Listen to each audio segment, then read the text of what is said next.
So the Secure Act was a bill that passed in December of 2019, and unfortunately kind of got lost in the shuffle of what was going on because just a few months later, COVID hit and all the shutdowns. So we kind of lost track of what was in that bill, but it was actually a pretty significant bill for retirement planners. One of the more pertinent things that changed was the increase in the required minimum distribution age from 70.5 to 72.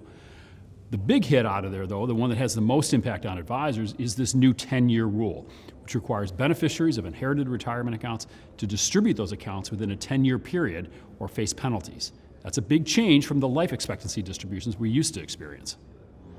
So from an advisor standpoint, they have to be really careful in explaining to their clients the impact of these new rules.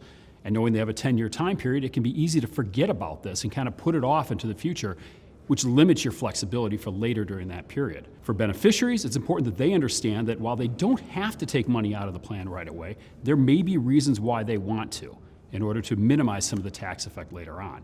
And for owners of accounts, before they pass and before they turn those assets over to their beneficiaries, there are many planning steps they need to consider in order to minimize the impact of the higher expected tax costs and lost tax-deferred growth that are going to happen with these new rules.